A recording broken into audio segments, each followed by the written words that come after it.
Okay, guys, we are live. This is Dave's LFC chat. It's a new year. It's a new bit of crack. It's all about football. It's the FA Cup, of course. Premier League is going to take a back seat for a few days, and we probably do need it to take a back seat for a few days. But we're going to have a bit of football tomorrow. It's an 8 o'clock kickoff, I think, in Anfield tomorrow night. Liverpool against the Wolves. Let's hope they're not howling tomorrow night. And Liverpool are going to go strong tomorrow night. We need a bit of confidence. We need to get it. You need to get a result. You need to get a win. You need to get a few goals. Cody Gakpo could make his debut. I think you'll see him either way. You'll either start or he'll definitely come on. And Darwin Nunez needs a goal. He can't buy a goal at the moment, but a few goals for Darwin would be really nice tomorrow. So to chat about all things Liverpool is Ivan Jennings, at Ivan Jennings on Twitter. Ivan, how are you? Good, mate. And yourself?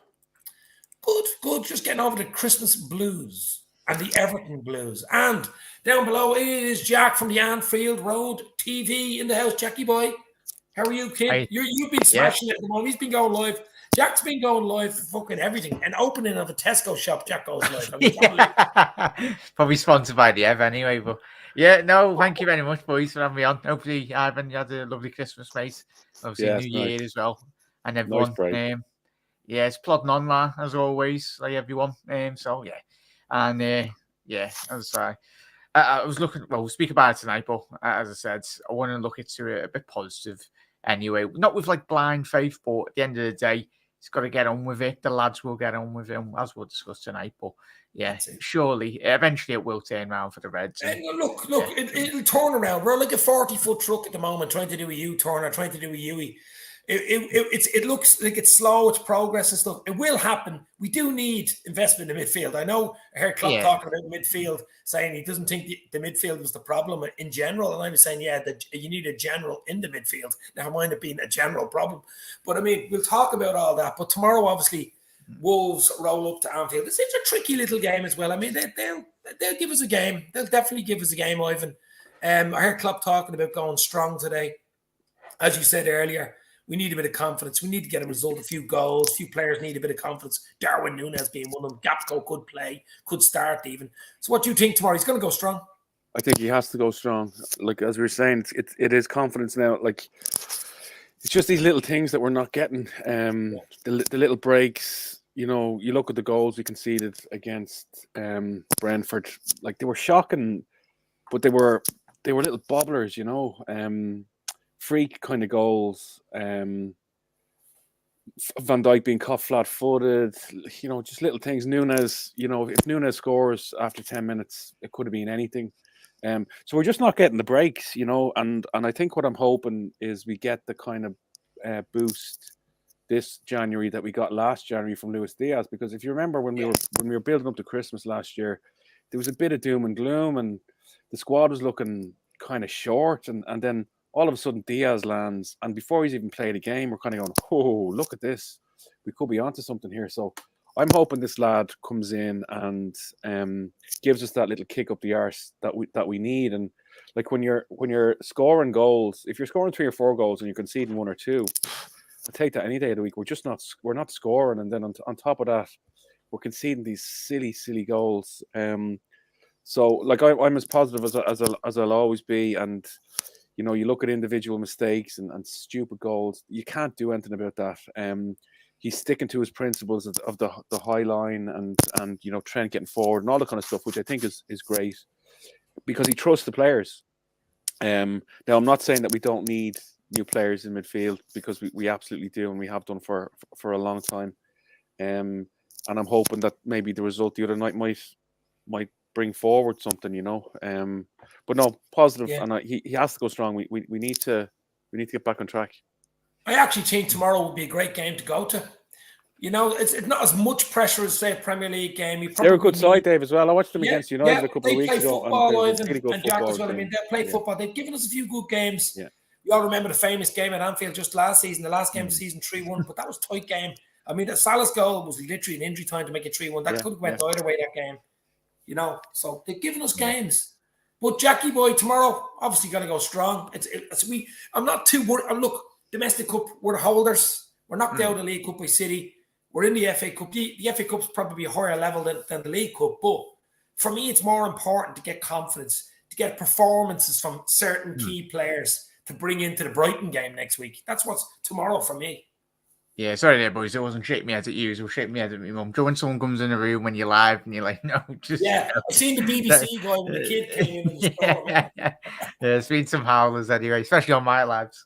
Yeah, no, as Ivan's alluded to it, and we've all watched plenty of football over the years, all of us, goals breed confidence throughout the squad, even similar with clean sheets as well. And it's those little individual letters, but I think, as we've spoke about over the last couple of years, all three of us, and when we've had Keith on and everything, it's just about getting the goals fundamentally. And usually, as has been over the last couple of years, Liverpool have been quite solid in terms of building that defensive structure, not allowing teams to get in behind. And it's very disjointed, even as Jurgen Klopp alluded to in his press conference today, or was it yesterday, in terms of getting the performance level. Sorry, no. I'm live. Joe, sorry, boys. But as he was saying, yeah, in his press conference, he spoke about the defensive unit being at the forward front, and that's very much the case. We've seen the game of Fulham. I don't know you lads if you remember. Obviously, just simple cross, stopping down the cross. It's so Sunday League, but it can translate it's not to even elite Sunday level League, it's sport. schoolboy, Ivan. Yeah, like if you 12, just, for fuck's sake. if you stop the cross, the simple things. But yeah, hopefully, from a defensive point of view, as Jürgen said, we sort it out from the front, and then we transition into midfield and then the defensive unit. Yeah, like schoolboy stuff, like watching it the other night from Van Dijk being caught so flat-footed. I think, to his credit, I think it was Thiago who actually blocked the cross for the corner that we conceded from. Now, you couldn't have asked him to do anything else there, you know.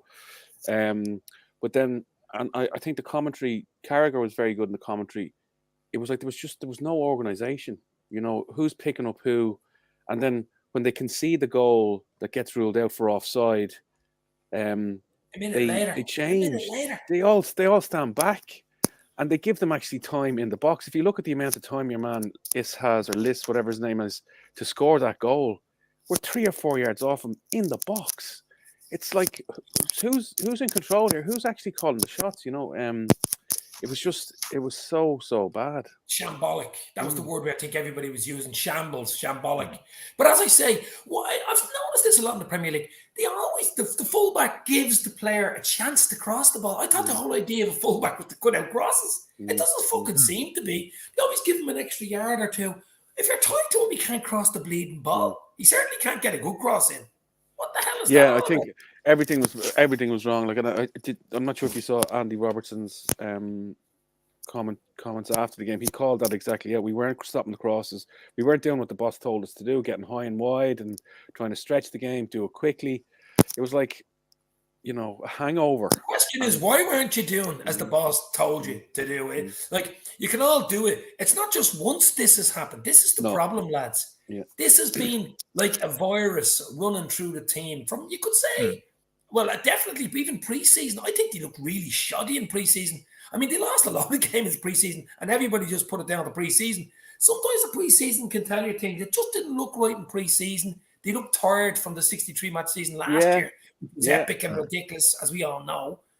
But just didn't look right. And obviously, we know what happened from the Fulham game, the very first game. They looked okay against City in the Charity Shield. But remember, I think City were 2 or 3 weeks behind us in preparation. Yeah. And we all thought they were flying after the Community Shield. And like, if you look at it from Christmas of last year, Diaz comes in. We had an incredible run to pull City back to the last day, get to the Champions League final, win the FA Cup, win the Carling Cup. It couldn't have gone. It could have gone better, but it couldn't have gone a whole lot better. We did everything we could to get where we were. And then you're right, Dave. The pre-season was a little bit shoddy. I don't know. Shoddy. And then that first game against Fulham, where it's just slow. Like, we, you know, the best teams do things at speed, and we do our best when we're fast. You know, the quick breakaway, the counter pressing, the goal kicks are fast. It's when we're aggressive. We're not aggressive anymore, lads. Yeah. We're not aggressive. And I think no matter who you're playing against, if you know a team is going to put men behind the ball and try and catch you on the counter attack and play to set pieces, like Brentford, all they wanted was to get the ball out of play or get a free kick to slow it down so they could get everybody back. and it was just impossible for us to break through them. And then when we're trying to get crosses into the box that are, at the 18-yard box, you're not going to score a header from there. They're very good defensively. Like, it was just too slow. Now, the flip side is, had Nunez scored that first goal, it changes the game completely. And then they might have to go at us, and we might get another on the break. So it's the fine margins. But you could see when that Nunez chance didn't go in, and they settled after the pressure that we put them under, there was only going to be one result. Unfortunately. Yeah. But guys, look, I know we probably don't like this word, but the word is intensity. We all know about the story in the book and stuff like that. But the intensity has gone. That is the big issue for me.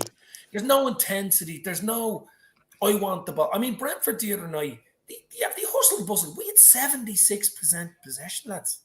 Do you believe that? 76%. But we did fuck all with it.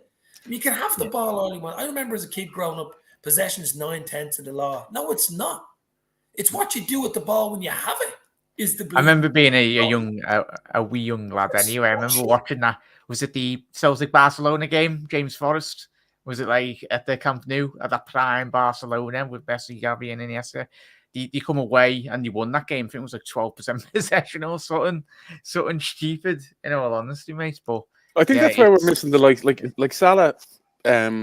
I don't think he's been great. He's lost that kind of cutting edge. I think Diaz was that cutting edge for us in the second half of last season, and we're missing somebody just to get on the ball and have a go. Like, if you look at the difference that Robertson made in the second half, like, immediately he got on the ball and he started attacking them down the left.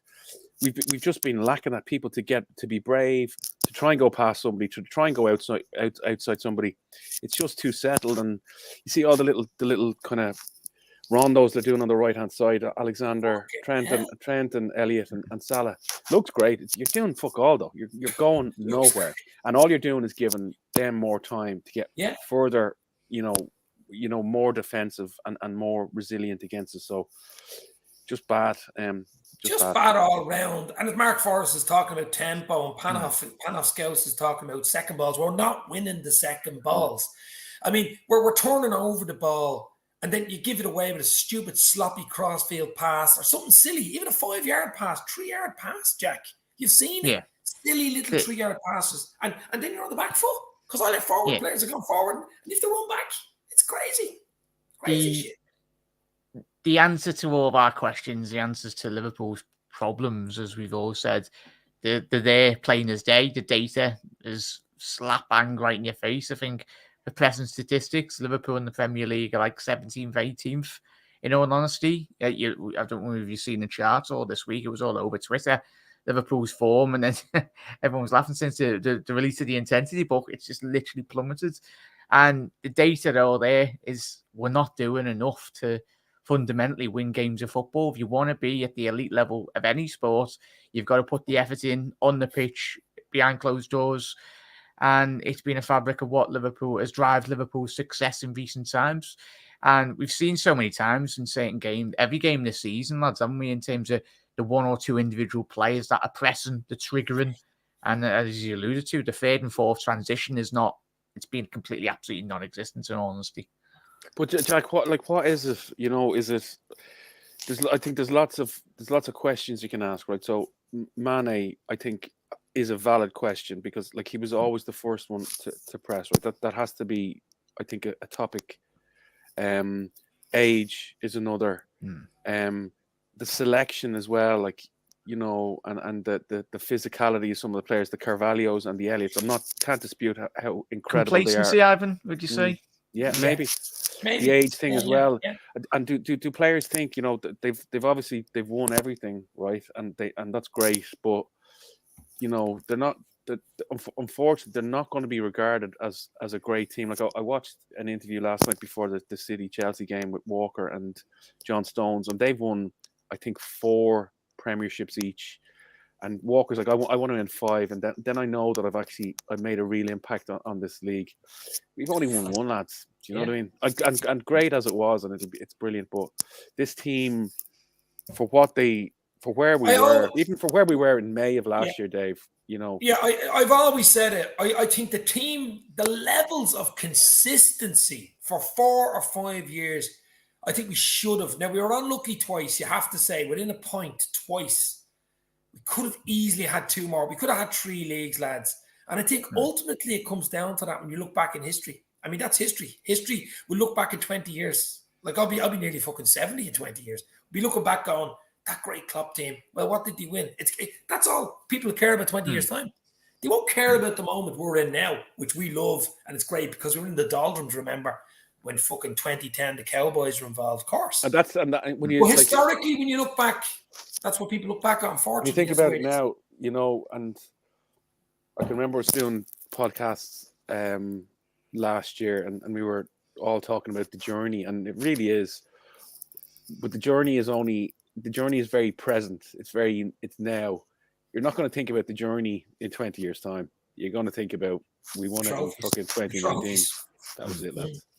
It's horrible because it's been incredible, and having been over there so many times and watched them on TV, and like we were so invested in it last. Like I was emotionally drained after the Champions League final because it was incredible. I left Jack's house early that night. You know, Jack, I just jumped in a fucking taxi. I was gone. Yeah. I mean, it was so fucking deflating, I thought, wasn't it? And they're the fine margins, you know. You go from had we won that, like let's say we had won the league and the Champions League last year, what would we be doing now? Do you know what I mean? Things could have been. Oh, we'd be so spoiled, wouldn't we? Totally. We'd be like, totally. Yeah. And I'm not saying that. I don't say it lightly, like, because this is sport and this is football, and we're up against the great Man City side, and they are only humans, and I think. We've only bought 1 or 2 genuine world-class players. We've turned some of them into world-class players, but when you're up against Man City, who are actually buying world-class players, that's it.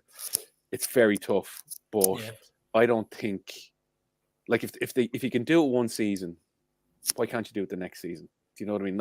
What has changed? What has changed? You know. Well, Liverpool, there's loads of things that happen, lads. I mean, there's something going on in the background we don't know about. Well, here's a good one, right? What's going on with Linders, right? So, like, all this talk of Linders having more influence on the team, and apparently he was the one behind the Gakpo signing, behind the Diaz signing. You know, is he interfering with team selection? I don't think so. You know, and like I was reading a very good thing about you know, Joe Fagan being Shankly's assistant, and even the likes of Steve Clark when he came back in. Like, he was the brains behind Dalglish's team the second time he came in. So you're always going to have people there in your team to support you and to, you know, maybe correct a decision you might make or something that might not be right. But I think, and Carragher called it as well, he might be wrong. Are they making more of his influence on the team than is actually the case? I don't know, but it's coming up quite a lot, right? And the book is obviously in the background, Jack, as you said, when that book, since the book came out about intensity, the curse of the book, vanished. The curse of the book. I don't know. Look, your man Pep Linders is very intelligent as well. I mean, he's similar to Klopp in many ways. We know he's Dutch and he likes that Dutch style of football, that Ajax type style of football. You know, it's a difference. It is press, but it's not that gang and heavy metal. It's more soft rock type of football. You know what I mean? But we like that bleeding heavy metal, in your face, aggressive, biting at your ankles, bang, bang, bang, bang, bang, full of energy, you know, getting goals. That famous 17-18 team that we got to the final and got beaten ultimately, but we got top 4 with Salah, Mane, Bobby. It was fucking crazy season. We won fuck all, but I remember that season for how crazy it was. We were scoring goals, we were letting in goals. Remember the Roma semi? What did that end up? Fucking 6. I couldn't believe it. It's funny. It came up on my Facebook. Shit. Yeah, that was number 1 in Germany. Yeah, it came up on my Facebook, Dave, a couple of days ago, where I commented after each goal. I went, "Oh my god, oh my god, oh my god!" It was like, I couldn't believe it. You know, it was fantasy football kind of stuff, and you're looking at decent teams. Even the Man City game where we were scoring for fun against them. It's like, how are we doing this? We're literally just cutting through these teams for fun. They don't know how to do anything, but it goes back to look at the speed that we were playing at. We were catching teams. The transition was just when we won the ball. It was just attack. There was no holding on to the bleeding ball. It was just attack, a fucking attack, blitzkrieg. And the other thing I think as part of that is the midfield was very functional. So nobody was hanging It on was to the ball in younger. midfield. It was get it into midfield and get it up to the three boys as quickly as you can. And now I think, obviously, with Thiago coming in, who I think is a great player, we seem to be kind of slowing it down a little bit. And then when you've got the likes of Elliott in there, who's a very technical player, he's slowing it down a little bit. Where Yeah. Henderson in the past was basically, give me the ball and I'm going to pass it on quickly. And I'm gonna push forward as quickly as I can, as opposed to maybe slowing down, taking an extra touch. So things have changed. Look. There's going to be a lot of change. There's going to even be a lot more pain, guys. Whether you like it or not, there's going to be games that we're going to lose this season. It's just the way it is. I think it's a bit of a transition. Cedric, Yeah, I was gonna say that. Soon, Cedric. Yeah, COVID, big up, Cedric. bro. Hope you're okay, mate. As I said. Hopefully we can brighten up your night here with a little chat about the Reds. Don't lick anybody, Cedric. Get well soon. But I don't want to go through another barren spell like the 90s. Hell no, says Eamon Kelly. Nobody wants to go through another barren spell. Absolutely not. But look, Van Dijk injury as well. It could be a 4 or 5 week. I'm hearing even 6 week, as Mark is saying there. I mean, it's not like he's been playing well though, mate. No, yeah, I think you're dead right, Jack. When he came off, I was watching with the young lad here on the other night, and we thought he's actually been taken off. He has been taken off because he was so bad for the goal. Yeah. And he's wearing the captain's armband, and they're all over the shop here. He's been pulled. And then even he's sitting on the bench with I think he had an ice pack on his leg, and we were kind of going, really? You've just been taken off, fella. But now, maybe it's a good thing. Because he's been off it. He's been off it since before the World Cup, where we were questioning, was he holding back to make sure he had a good World Cup? And that's an awful thing to say about a professional footballer. Look, I'd rather a fit Van Dijk any day of the week rather than an injured Van Dijk. There's no doubt about it. I mean, but even when we spoke about form as well, though, boys, in chat, he was the best centre half in the whole of Europe. Now I don't think he's not even in the top 5 in terms of current form. So when we spoke about individual performances, he's probably got to look deep individually. He's too arsed about doing interviews with Gary Neville and Sky and Dutch TV and all that. As I said, just focus on your own football and keep your head down and focus, because fundamentally, as he said there, Ivan, he was one of those leaders on the pitch. Even when we conceded the first goal, we had like 3, more or less 2 warning shots. We got 2 goals ruled out. And he's the leader at the back. That's the whole point you brought him into. Players used to be afraid of him. They wouldn't even bother going after a ball because they were scared of him. He looked like he was 8 foot tall. He never sprinted. It looked like he was just cantering. Totally in control of the ball, shouldering players out. I remember. I think it was Rolls Royce. I think it was against United last season, or maybe towards the end of the previous season, and Rashford put it up to him, and I was like, "Oh, that's different." Because Marcus Rashford, he might be fast, but he's not strong, and he was having a go at Van Dijk, and you kind of go, something is changing here. He's not the same player, and at 31 for a centre half, I don't think he'll ever be the same player because he's getting older, But that's fine, Dave. But I still think has the injury had an impact on him psychologically? Yeah, maybe. I never thought he'd be 100% the same again. We didn't expect it. That's a career ending.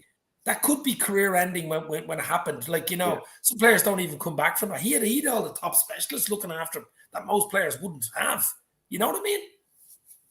But I mean, look, the midfield seems to be the issue. I think we have issues all over the place. As you say, the front line aren't taking the chances when we get them. We get a fair few amount of chances in games. We just don't convert them. And goals change games. Look at the Brentford game the other night. We had 2 great chances before they even fucking get a sniff. If one of them goes in, it gets the goal. It shuts down the home crowd for a start.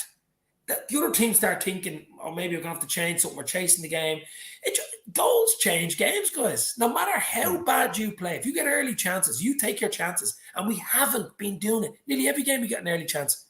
And we don't bloody take it. Now, we can put it down to Darwin Nunez. Even Salah had 1 or 2 chances the other night he didn't take. He needs to start putting the ball in the back of the net as well. That's what I'm saying. It's not all Darwin Nunez. Now, it will keep getting at Darwin Nunez for the fact that he was a record boy and he's, Salah's done it, been there, done that. So I think that's why it's an important game for Darwin Nunez tomorrow to get a goal, get an assist. You know what I mean? I'm not too worried, Dave, about Nunez.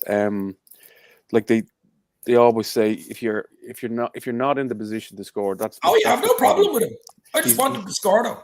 For himself. Totally. For himself. Yeah, and I just think he just needs to be with goals. Klopp a little bit more. He's going to get a load of goals. But you see him, like he doesn't give up. He keeps smiling. It's not like he's down on himself. That's really good. Yeah, he's very positive.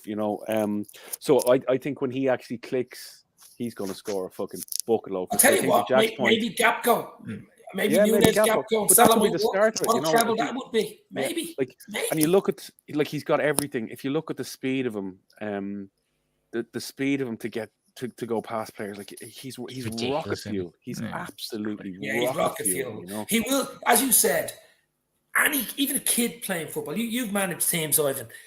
A kid, if you're getting into the positions and you've got pace to get you into the positions, like most of the chances he's getting into them himself. Yeah, and even some of the assists. Do you know who he actually reminds me of? They're talking about Lewandowski. I actually think he reminds me of Henry when he came first to Arsenal. He's that kind of little bit kind of scuffy, and playing on the left. And if you look at what Henry turned into, like probably the best centre forward in the Premiership, right? Well, one of them anyway. Definitely one of them. Sure. But look, I've no problems with Darwin. As I say, I think he's a 20-plus Premier League goal every season because young. I mean, he's fresh. He's strong. He's got everything. He's tall. I think he's 6'1". He's even good in the air. He's fast. Pace is huge. If you've got pace, not everybody has pace, and he has pace. And he can run with the ball as well. Not everybody can run with the ball when running really fast, So I've no doubts about him. I'm just thinking Cody Gakpo comes in. If he hits the ground running, maybe gets a goal or an assist tomorrow. I've got a really good feeling about him, mate. Yeah, I think he's going to start tomorrow, Jack. We'll talk about what your 11's going to be, but I would go Nunez. I would go full fucking throttle here. I'd go Salah, Nunez, Gakpo. I'd just go for it. I'd go Matip. I'd go Kanate. I'd go Robertson. I'd go Trent. I'd go Allison. I know Kelleher probably could play because it's a cup game. But in midfield, then is the question, what do you do? I think everybody's more. I think Curtis Jones needs a fucking game. I don't know what's going on there. I think he's fit. Fabinho. Henderson's back. I think Henderson starts tomorrow. Klopp let out on that one today. He says Henderson is ready to roll. So Henderson will have the captain armband tomorrow. No doubt about it. Carvalho, maybe. Consistency, boys, in it. And that stems for me fundamentally from consistent team selection. How many times this season we swapped and changed our back line? It's gotten, I understand injuries, but that season when we won the league, it was basically Gomez, Van Dijk, Robbo, the back five, But this season, I get, and you can't compensate really in terms of any sport for injuries, but I think go out with a strong line, and yes, if we get injuries happen, especially this period in the season, they don't okay. But for me, and even if we were to get beat, then just start a strong foundation. And I think long term, don't know how you lads feel or chat, I think Liverpool eventually, if we are to use, as much as everyone hates it, is this season is going to be a transition season, which is mad in itself. But I think eventually Liverpool might evolve into a 4-2-3-1. I'd like to see us play with two number sixes if we are to play a 4-2-3-1. Have a bit more defensive stability, because at the minute we're just like a bloody open shop, in all honesty. We're getting countered left, right, through the middle, balls over the top. It's coming at us everywhere. And I don't know if you've seen it, but it was a very good podcast you can watch tonight.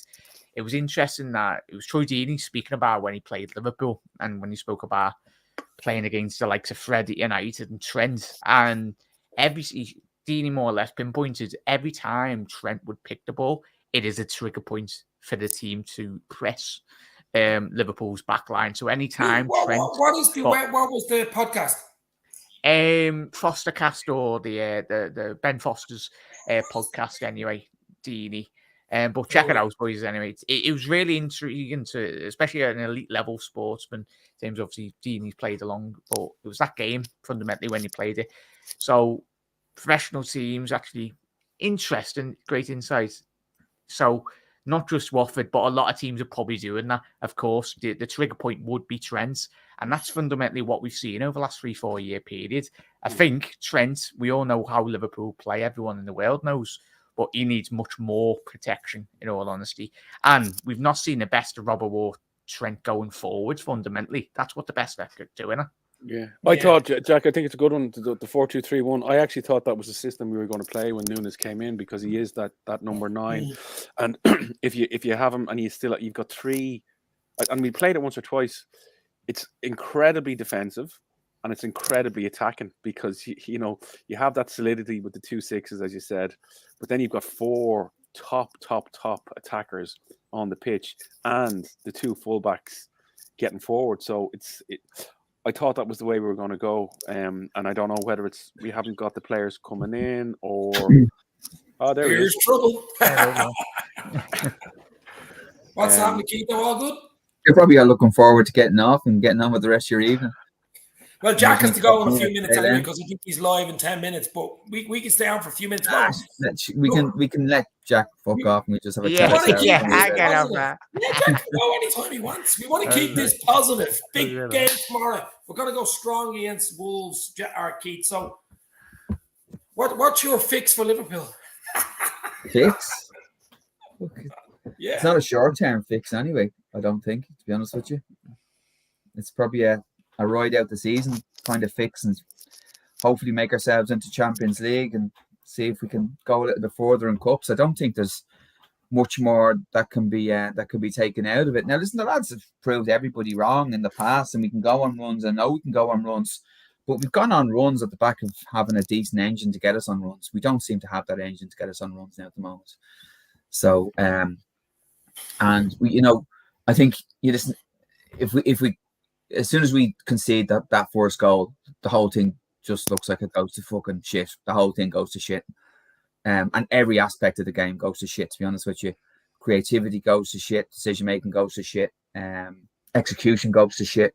Defending goes to shit. Everything just goes to fucking shit as soon as we concede that first goal. So, and I think that's borne out by the statistics. When we've scored first, I think this season we've gone on to win every game. When we've conceded first, it's been, and particularly away from home, we've just looked like we don't know how to get a result away from home. So, So listen, I think we all know there's a lot of work ahead, to be honest with you, and we're hoping that obviously we've got one fresh face coming in, and potentially a second. I'd be amazed if we don't. I think it's just the more I think about it, the more I think we're actually not going to fucking do it. You know that? It'd be. I think it'd be more, in terms of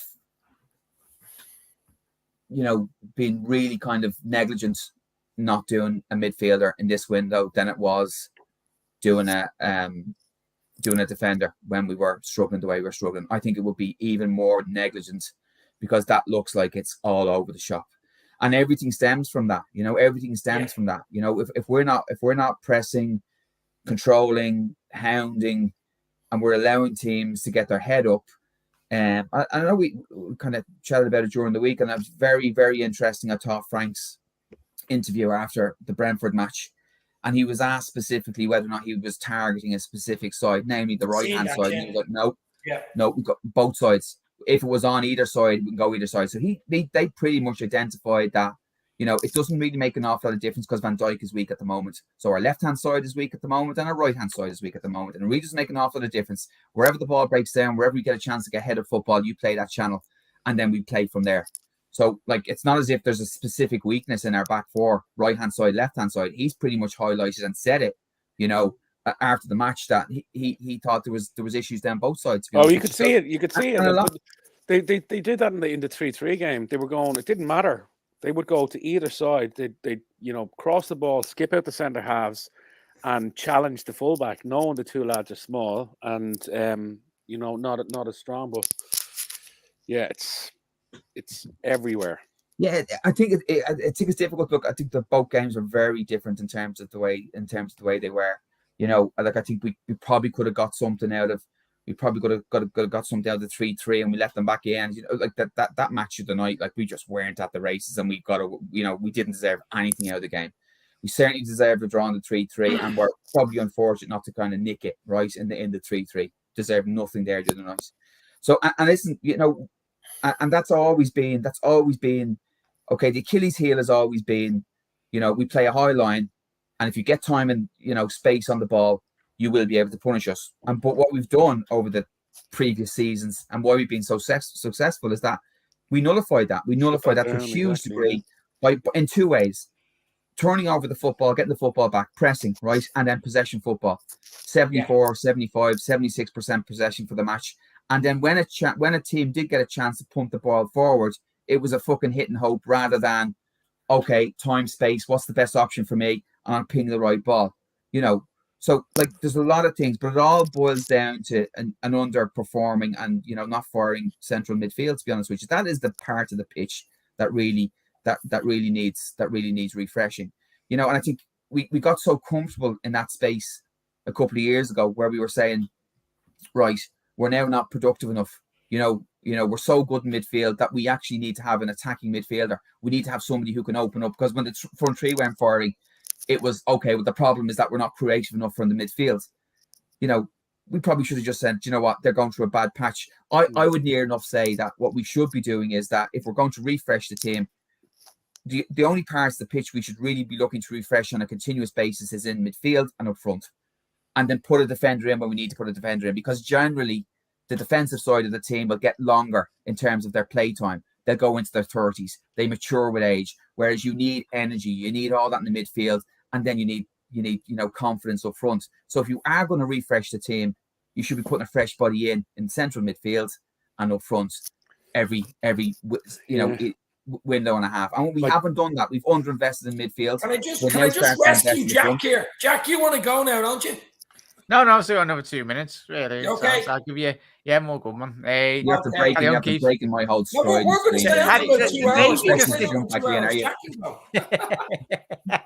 I think, Keith, that's a hard one, right? I was listening to Keith there. You Yeah. just interrupted him. I think it's a hard one because, in fundamentally, I totally agree with you. That the problem that you have, right, is that if we keep sticking to the same style, teams we're finding this out, right?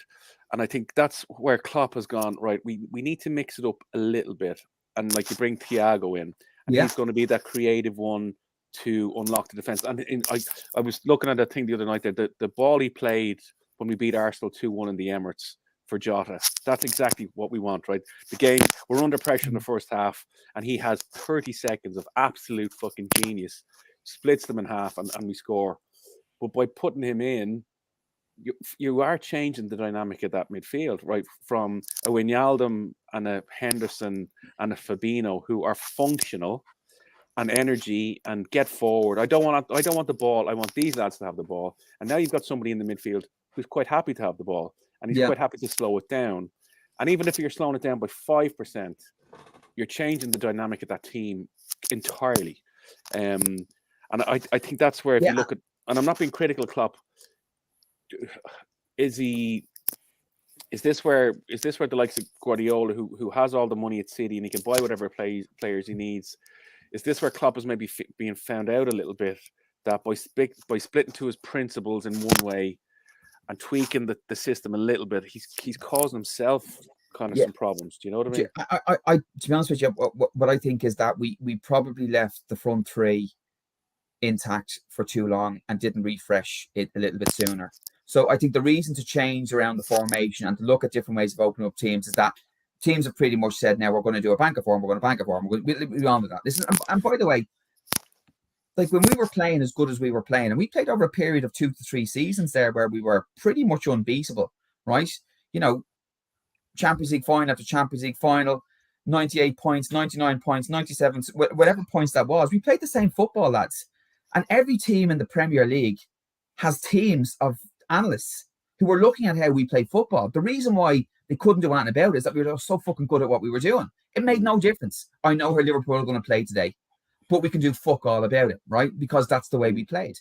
I think when the front three stopped being as prolific as they were, and that dropped off a bit, right? And you have to realize, we lost the champions. We certainly lost the second Champions League final against Real Madrid.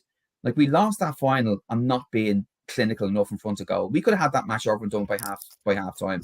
And that to me, we played very well throughout as a side. backs forward, apart from a mistake at the back. We played very well, right? Should have won that tournament. Absolutely should have won that tournament. Weren't clinical, right? And then you can look at it as well in terms of lots of draws this season where we finished second to City, where there's lots of times where we weren't clinical enough.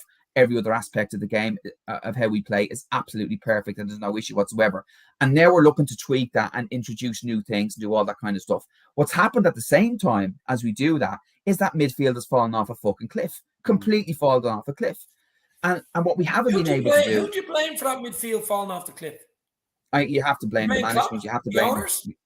No. I think if Klopp really wants somebody, he goes and he gets somebody. To be honest with you, I think in his nature is to support the team, and I think it's almost like, you know, it's inevitable to the player and to Klopp and to the team that this player has passed his sell-by date, and off they go into the sunset, and we all shake hands, and it's been absolutely wonderful. I don't think he's clinical enough in that regard, right?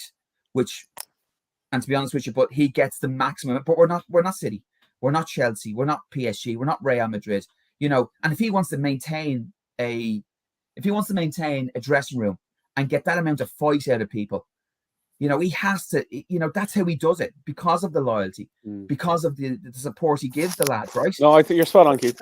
But there has to be, you know, I don't say you kind of jettison a player out and then bring another player in. There has to be a migration. There has to be an evolution, you know, whereby lads come through, and putting in a 19-year-old or a 20-year-old prodigy in to do that kind of job is not the way forward. So I think we've kind of taken our foot off the pedal. We've been a little bit, I suppose, negligent in that regard, to be honest with you. Like, we've got one serious class midfielder in 4.5 years, I think is what I've read. Yeah, you know, when you look at Thiago. Thiago's like 4.5 years. Yeah, for a club of our stature, that is, you know, that is negligence, to be honest with you, to a degree, you know. It really is. We knew about this. We knew about this about a year ago. Yeah. Like, and nothing was. That's even more negligent, isn't it? Yeah. That's even more indicting. Well, give them a bit of credit. They did go in for Tchouaméni last year. Why did they stop? Why did they stop? Oh no, I get that. So at the very least, you can say they identified the problem and they were going after somebody. The bit that really annoys me, and I'm being hypercritical here, is where he seems to only have a first option. And if that player isn't available or falls through, he's happy to wait for another 3 months to the next window. And unfortunately, the way things are moving, and with the way City just go after players, that's not acceptable. So there has, for me, with you always have your first choice. It's like, we talked about this. If I'm going for a pint, I'm going to pub number 1, 2, and 3. If pub number 1 is busy, I'm going to pub number 2, and then he doesn't seem to have that. And that's the annoying bit for me, that you have to have a plan B. And you know why I challenge that at the moment, still to be confirmed, I suppose. But if it's the case that, you know, Matheus Nunez is somebody who is done right, to, like, we've all kind of heard that behind the scenes that it's a done deal. If that's the case and he was available, you know, why is all of a sudden is that a done deal for a player who can't play for us now in January? You know, we surely could have gone in and head of Wolves and got him for the same amount of money last year as a player, if we're that keen on him. So we either weren't too keen on him now, and we were looking for somebody else now, and he's second tier, third tier down, and that's all we're getting. Or it just, you know, this. I appreciate he wants to go for a certain player, and that's his number one, and maybe he threw his toys out of the pram because we didn't get him. Like, ultimately, the pull of Real Madrid to some players is stronger than the pull of Liverpool Football Club. And that will always be the case, certainly at the moment. So I just don't understand that if we're looking at it going into a season, and every single one of us walking into the season, we're looking at midfield kind of going, lads, we look a little bit light midfield. We do look a little bit light midfields. We look a little bit leggy. We looked a little bit leggy tail end of last season. They played 63 games last season. We're going into a season now whereby, you know, that's going to be really difficult to replicate, and why we don't have top class cover. And absolutely 100% behind bringing in the likes of Elliott and Bajcetic and all these guys who look like they've got a great future. But Harvey Elliott looks fucking lost at the moment. He looks fucking lost. He's too light. To be honest, Keith, he's been thrown in. I don't blame Elliott, to be fair. I can't blame him. I'm not blaming the lad. I'm not blaming the lad at all. I think he's got a huge amount of potential. But he's out of his depth at the moment for a Yeah. 19-year-old. I'm not going to fuck with Oh anybody yeah, says. can you imagine? You're going up against him like Brentford the other night, and they see Harvey Elliott in midfield. Whatever about him playing, top right instead of Salah. The lads are just going, happy fucking days. This is going to be a fucking walk in the park. It's different to Henderson. You can say whatever you like about him in terms of his finesse or whatever, but if you're up against Henderson on the right side of midfield, he's going to go at you and he's going to push you and he's going to challenge you and he won't give up. Elliott's he's just not strong enough. It's unfair. And he's experienced and he's disciplined in terms of positional sense. Exactly. Like at one stage I saw Elliott open the left-hand wing chase. I think he brought him in the whole width of the pitch to close somebody down, leaving the entire right-hand flank exposed. Yeah, he brought them both in. And Simicast will do shit like that. So there's a lot of, whereas everybody knew their role, their responsibility, it was a well-oiled machine. We now don't look like that well-oiled machine now anymore. There's lots of creaks all over the place. And realistically, sometimes you want to shore up that stuff, right, and move past that stuff. You got to bring in experience. You got to bring in the 23, 24-year-old at the height of his career where you're going to have to pay a premium just to get him in. You really are, So, if we don't get somebody in there who can do a job in the middle of the park. I have a feeling they're not going to. I mean, the way he was talking today, he was like, I know he gets annoyed at fucking, I don't know what he's listening to it, the whole 25 minutes. I didn't listen to it now at all today now. So. I did, but he was talking about that the midfield wasn't the problem against Brentford, that it was a structural problem throughout the team, and the midfield in general wasn't the issue. And I actually tweeted it was actually a midfield in general we needed. I watched an Anfield Wrap podcast today, and they were saying, at some point we're going to have a fully fit midfield, like at some point this month. That's it. That's what I'm worried about. The fact all these players are coming back, Curtis Jones, Mello, Arthur fucking Mello, and then he'd be going, what do you need a new midfielder for? That's the problem. Yeah. Listen, they're not the standard. They're not the standard we need to start going winning shit, lads. To sort out this problem. I'm sorry. And listen, Fabinho looks like his race is run as a top elite, defensive midfielder. He doesn't look like Fabinho would come back, didn't he, Ivan? What? If you listen to it, he said Fabinho was on his way back. So I'm just telling you. Who said that? Klopp today says Fabinho's getting better. Yeah, man, some fella was annoying him in the reporter today. Asking real tricky questions. He looks like he's lost all the movement in his hips. He doesn't actually look. Now I know you kind of always ran funny, but he actually looks like He looks like every day is the day after leg day. That's the way he runs around the pitch. He just can't cover the ground anymore. I'm kind of going. I can't see he's in his 30s, isn't he? He's early 30s, isn't he? 29, I think. I think it's 29. I don't know. Like, he must have had a tough paper around as a kid. I don't know where that's coming back. To be honest with you, I don't know where that's coming back. Having the kid, has that had some impact on him? I don't know. We absolutely need somebody in there who's literally going to press the absolute bejesus out of. And I don't think it's one. I think it's two. Like, you have to say, all right, we're happy enough to take one, but it's probably two, to be honest with you. We've enough firepower up front. I think we would have got someone in early doors if we were going to get someone in. Why you leave it till the end of the fucking window when you need them now? Yeah. That's my problem, I think. Why they're not getting anybody in. If we don't get top four, forget about Bellingham. And with the likes of Newcastle, Manchester United are doing really, really well at the moment. Spurs, Arsenal, it's going to be twice as hard next year. Oh, even Chelsea, they're spending huge bleeding money. No, I'm not saying they're only in 10th.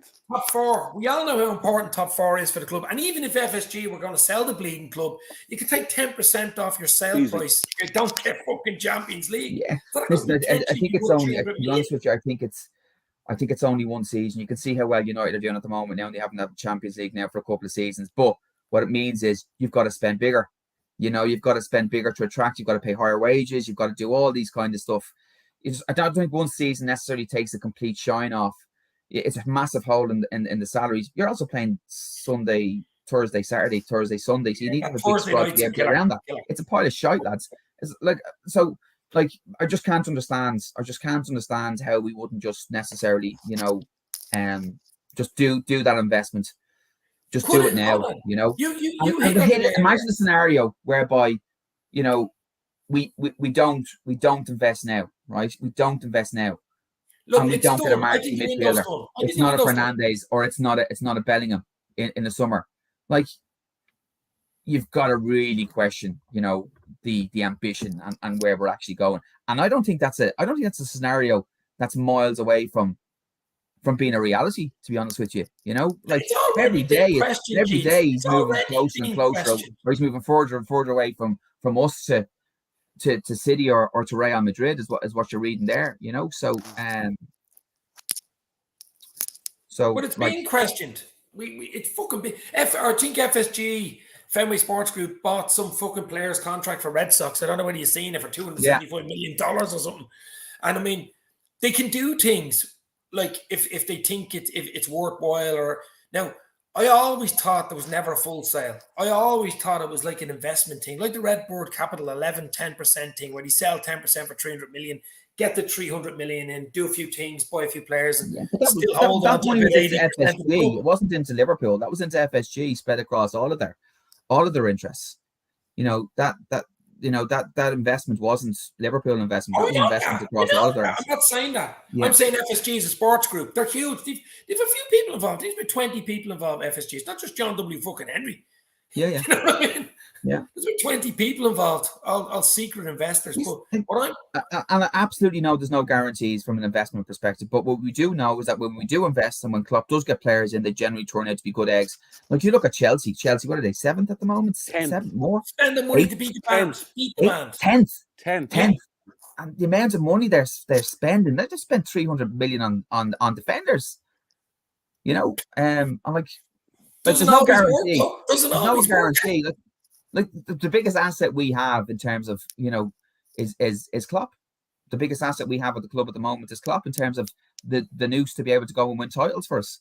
You know, so and I just like to think that. The question is, it goes back to it. We will just finish it off with talking about the Wolves game tomorrow. But Cody Gakpo, Keith, I never got your take on Cody Gakpo. Haven't really talked since he signed. What do you think? Hey, listen, he looks to be a really great prospect, to be honest with you. He looks great in the Dutch league. I thought he looks great in the Dutch league. He's got 6 goals and 12 for the Dutch, right? So that's nothing to be sniffed at. He's big, he's strong, he's powerful. He can play in a couple of positions. He's got a shot in him, which is something that none of our lads pretty much have. You know, Nunez has a bit of a shot in him, but he seems to have an eye for goal, for a shot outside the box, which is something we need. He's 6'2". He assists, he scores goals. So listen, under normal circumstances, I think we'd all be fucking high-fiving ourselves going, this is absolutely fantastic. I don't think it necessarily solves the problems that we have at the moment. So hopefully he gives this club a lift, but there's no guarantee. No, but we needed something up front with Diaz and Jota long term. Bear with me there for 1 second, lads. Yeah.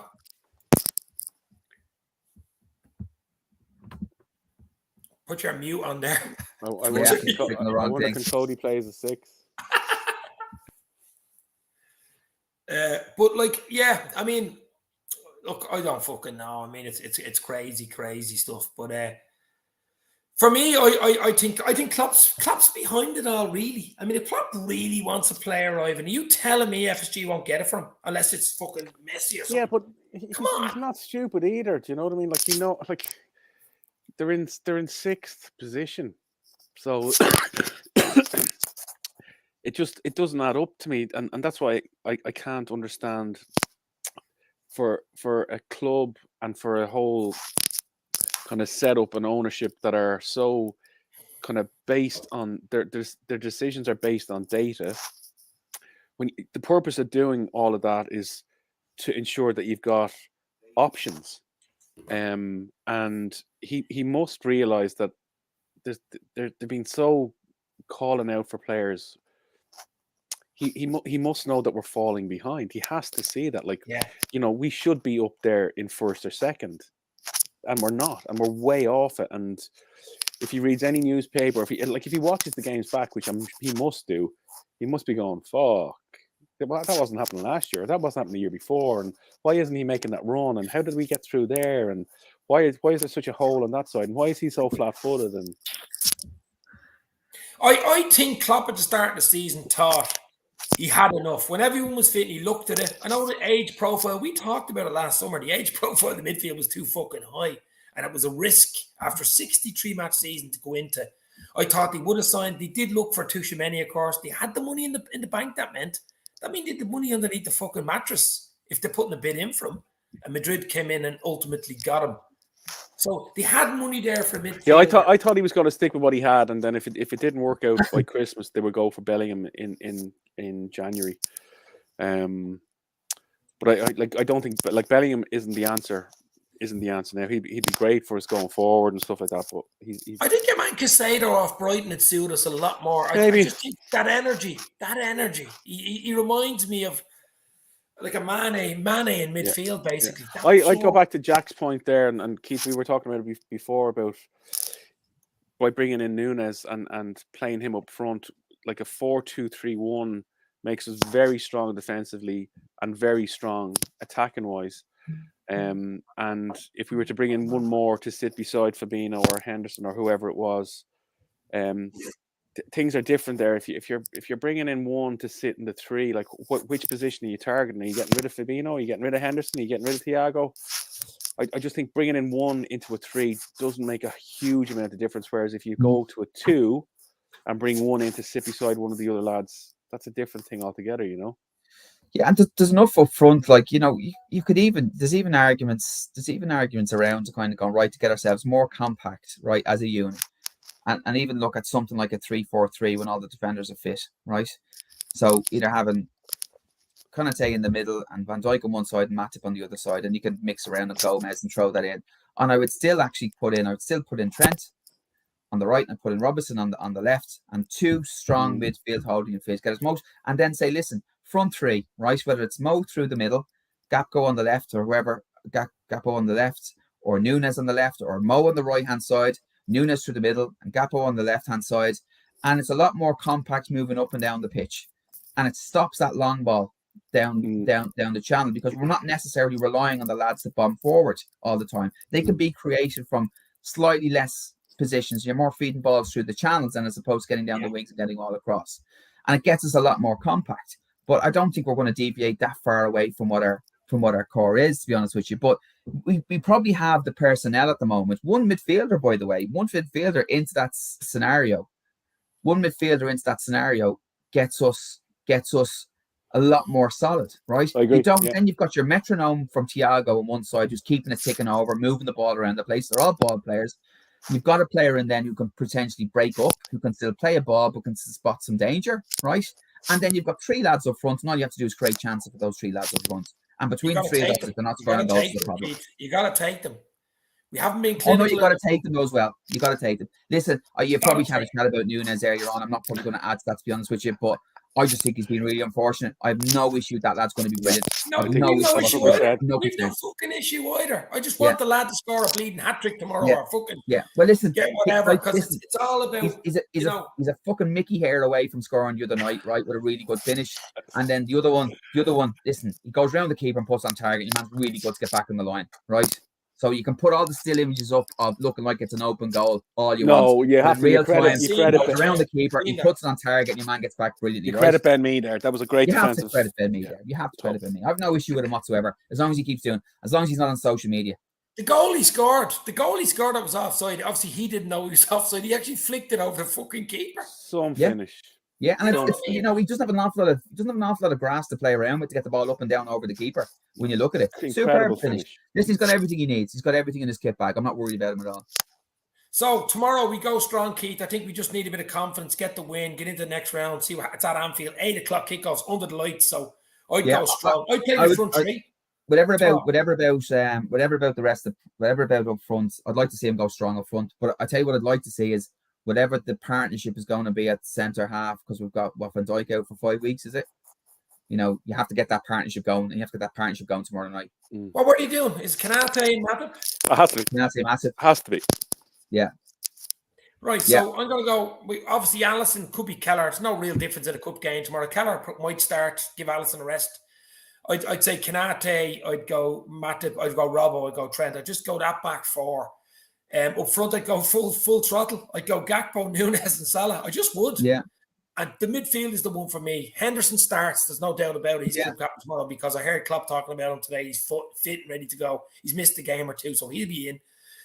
Thiago, I don't think he'd even miss a game. He's playing well. He's in the groove. Yeah, you know what? He's the one player I would leave out. I wouldn't risk Thiago, to be honest with you. I think you could probably throw in. Fabinho needs games. He's a player that if you can keep him in and keep playing him, he gets better and better and better. He's when he misses games, he takes so long to come back in, and then it's one of the others, to be honest with you. And you could probably maybe throw Jones in there just to give him a bit of a run out. Although, anyway, you know. Or you could go Bajic in there as well. I go Bajic, and I wouldn't play Fabinho. I'd actually try Bajic at the 6 with Thiago and Henderson. Yeah, I like that young lad, Stefan Bjaticic. He looks like a proper player, doesn't he? He looks a proper. Out of all the young lads, actually, I'd love one of them to come through.